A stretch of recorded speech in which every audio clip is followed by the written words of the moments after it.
Hello friends, welcome back to our channel. तो जैसा कि हमने पिछले क्लास में टेंस और उसके टाइप्स सब टाइप्स के बारे में अच्छे से समझा था, तो आज के इस वीडियो में हम लोग प्रेजेंट टेंस के टाइप्स के बारे में समझने वाले हैं, जो कि 4 टाइप्स के होते हैं। तो उसमें से पहला टाइप्स जो है हमारा क्या है, सिंपल प्रेजेंट टेंस, जिसे हम लोग प्रेजेंट इंडेफिनिट टेंस के नाम से भी जानते हैं।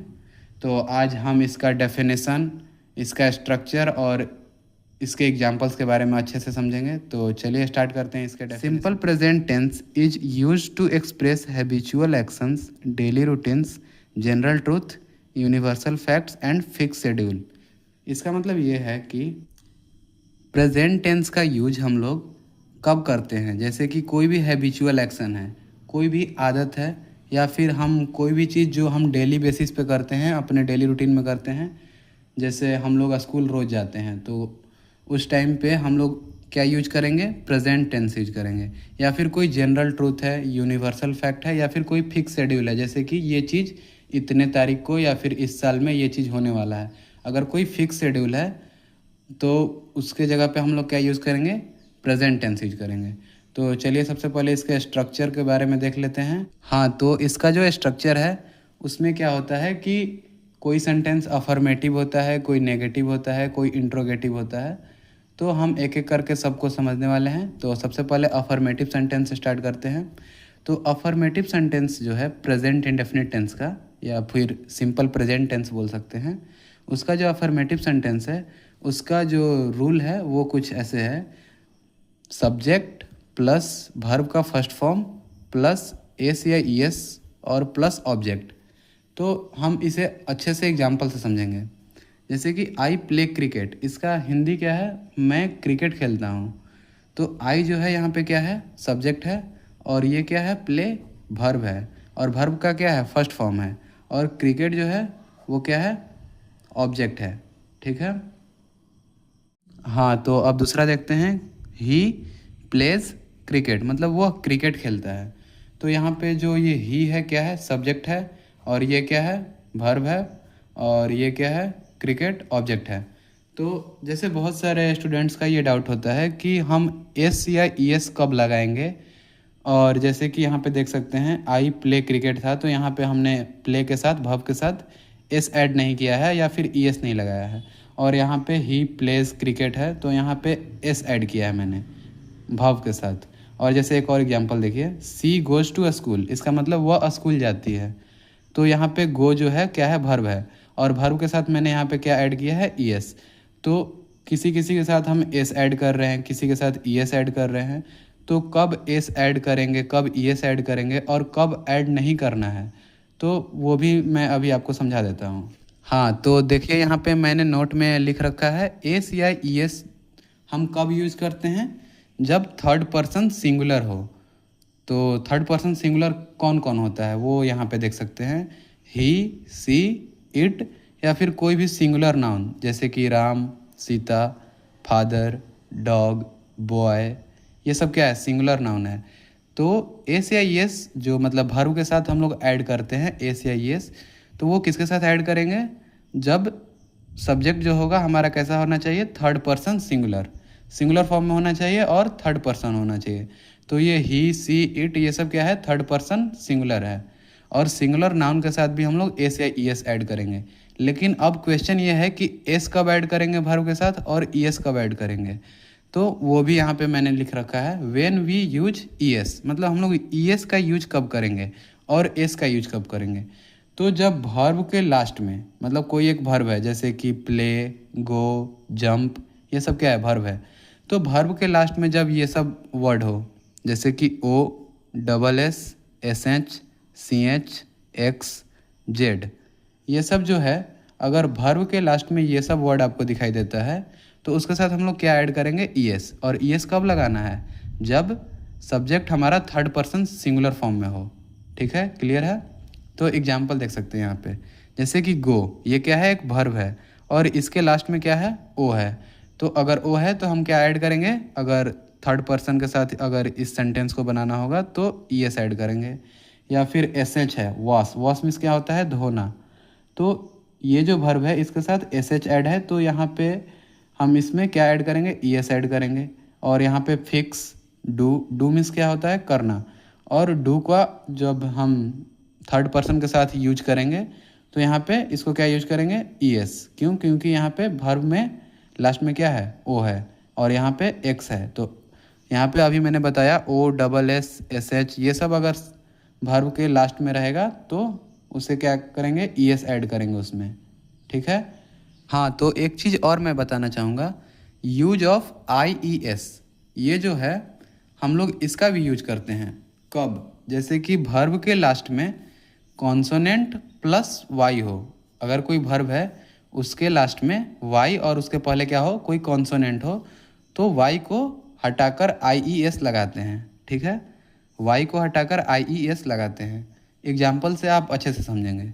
जैसे कि एक वर्ब है क्या है स्टडी, तो इसके लास्ट में क्या है वाई है और इसका जो इसके पहले जो कॉन्सोनेंट है क्या है डी। डी क्या है कॉन्सोनेंट है। तो हम इसमें क्या करेंगे, अगर जैसे थर्ड पर्सन के साथ अगर ये वर्ब को यूज करना होगा प्रेजेंट टेंस में तो वाई को हटाकर यहाँ पे क्या ऐड करेंगे आई ई एस।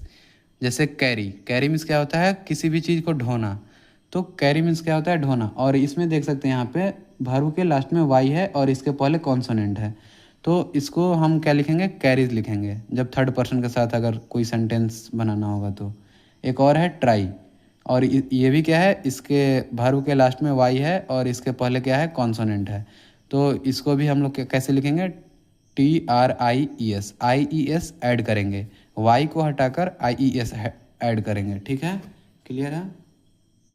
हाँ, तो अभी आप लोग समझ गए होंगे कि एस कब ऐड करना है ई एस कब ऐड करना है। जैसा कि मैंने आपको एस के बारे में नहीं बताया कि एस कब ऐड करना है, तो ई एस के बारे में मैंने बता दिया है कि ई एस कब ऐड करना है। तो ई एस के बारे में तो आपको पता चल गया है, और एक और मैंने बताया आई ई एस, तो वो दोनों पता है। और इसके अलावा कोई भी जो वर्ब आएगा उसके साथ क्या ऐड करेंगे एस, लेकिन कब ऐड करना है जब हमारे पास सब्जेक्ट कैसा होना चाहिए थर्ड पर्सन सिंगुलर फॉर्म में। ठीक है, जैसे यहाँ पे ये जो ही है ये क्या है थर्ड पर्सन है और ये सिंगुलर फॉर्म में है, तो इसके साथ हम लोग क्या ऐड करेंगे एस। या फिर सी जो है ये भी क्या है थर्ड पर्सन है, तो इसके साथ हम लोग यहाँ पे क्या ऐड किए हैं वर्ब में ई एस। ठीक है, ये तो आपको क्लियर हो गया होगा। तो जैसा कि हमने अफर्मेटिव सेंटेंस देख लिया है, अब नेगेटिव देखते हैं। हाँ, तो दूसरा हमारा क्या है नेगेटिव सेंटेंस है। इसका जो स्ट्रक्चर है कुछ ऐसे है, और यहाँ पे मैंने एस यू बी लिखा है, इसका मतलब सब्जेक्ट है, इसको मैंने शॉर्ट फॉर्म में एस यू बी लिखा है।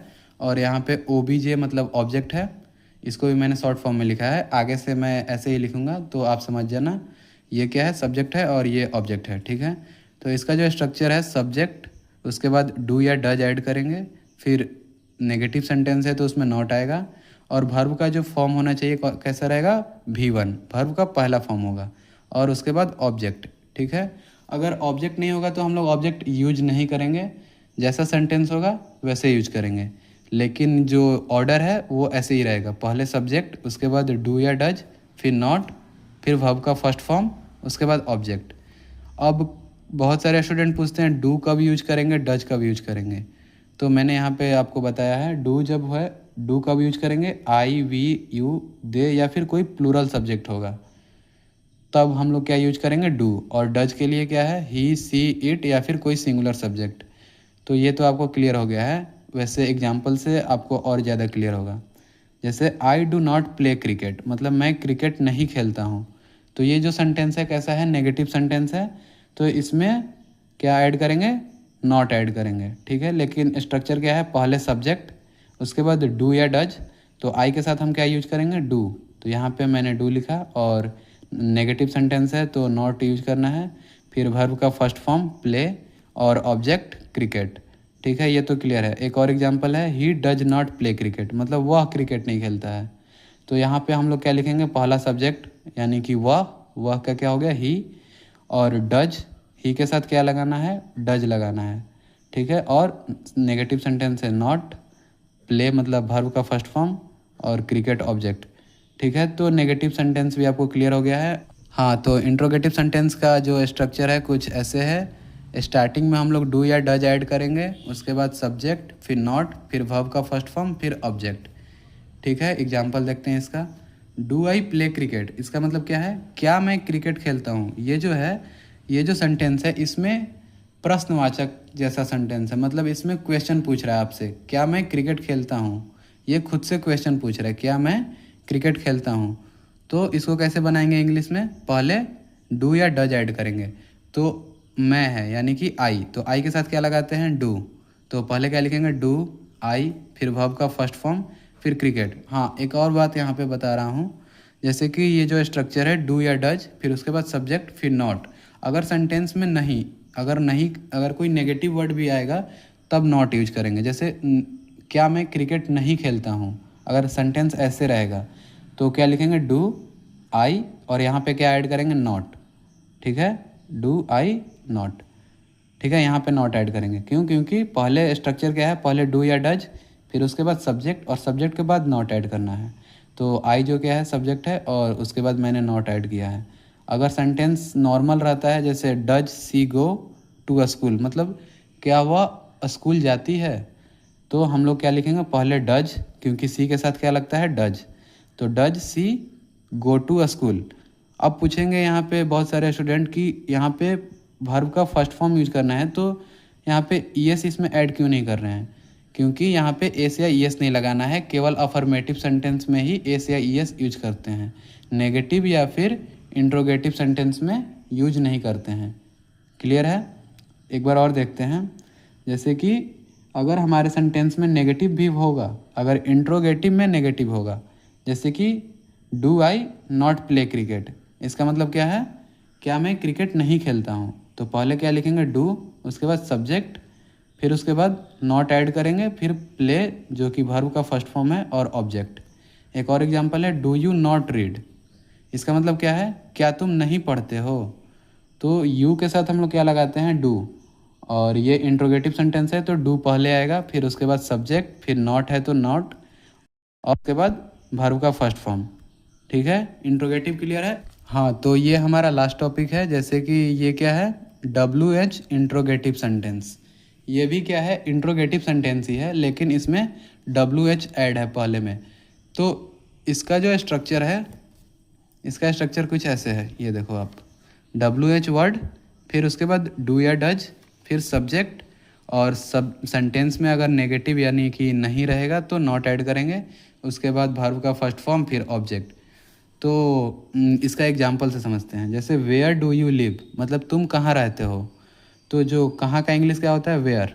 तो ये जो वेयर है, ये क्या है, WH वर्ड है। WH वर्ड बहुत सारे होते हैं, जैसे वेयर, वाट, वाई, हाउ, ये सब क्या है, WH वर्ड है। और इसे WH वर्ड क्यों बोलते हैं, क्योंकि ये जो वर्ड है इसमें स्टार्टिंग में क्या है, WH आता है, तो इसे WH वर्ड बोलते हैं।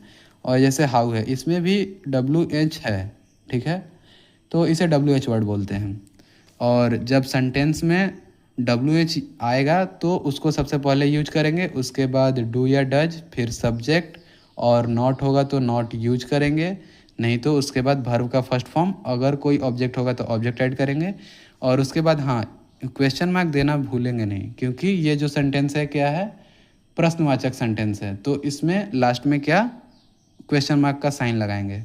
और नॉर्मल सेंटेंस है अफर्मेटिव या फिर नेगेटिव, तो उसमें फुल स्टॉप लगाएंगे। ठीक है, तो यहाँ पे मैंने 3-4 और एग्जांपल लिख रखे हैं, ये आप देख लो। वाट डू दे ईट, इसका मतलब क्या है, वे लोग क्या खाते हैं।